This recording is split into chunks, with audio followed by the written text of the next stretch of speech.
నేనే మహేష్ బాబుని చూడమని అడగలేదు, నేను ఫోన్ కూడా చేయలేదు. ఎప్పుడు కూడా నా కెరీర్లో ఎప్పుడు ఒకరిని ఆబ్లిగేట్ కూడా చేయడు. తనంతట తనే సినిమా చూసి ఫోన్ చేసి అసలు అతను ఎంత బిజీ షెడ్యూల్లో ఉన్నాడో తెలుసు. సో ఎంతసేపు మాట్లాడాడంటే, అసలు ఏంటి సార్ ఈ సినిమా ఏంటి, ఇది నాకు కనకవర్షమే.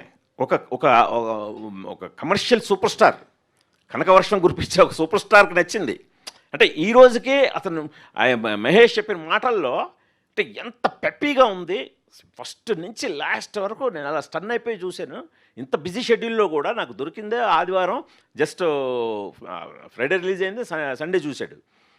సో ఇలాంటి ప్రశంసలు ఇప్పుడు మహేష్ బాబు ఒకటే కాదండి, తనంతట తనుగా ట్వీట్ చేశాడు, తనంతట తనుగా ఇప్పుడు అదే మీరన్న కన్సర్నే చూపించాడు.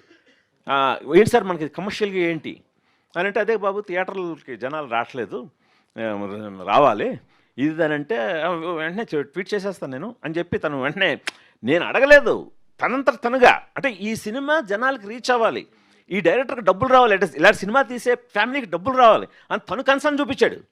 తను కన్సర్న్ చూపించి ఇప్పుడు నెక్స్ట్ ఓటీటీలో కూడా ఏదైనా చేద్దామంటే చేద్దాం సార్ అని, నేనే మరీ వాడేసుకుంటే బాగుండదు మహేష్ బాబు అనే వాడి ఇమేజ్కి కూడా అని చెప్పి నేను తగ్గుతున్నాను. లేకపోతే ఎలా ఉన్నాడంటే, ఇప్పుడు ఈవెంట్కి పిలిచి బాబు 2 ముక్కలు యూఫర్ గురించి మాట్లాడంటే మాట్లాడే లెవెల్లో ఉన్నాడు. ఇది చాలు నాకు, ఇది సంపాదించుకున్నాను నేను.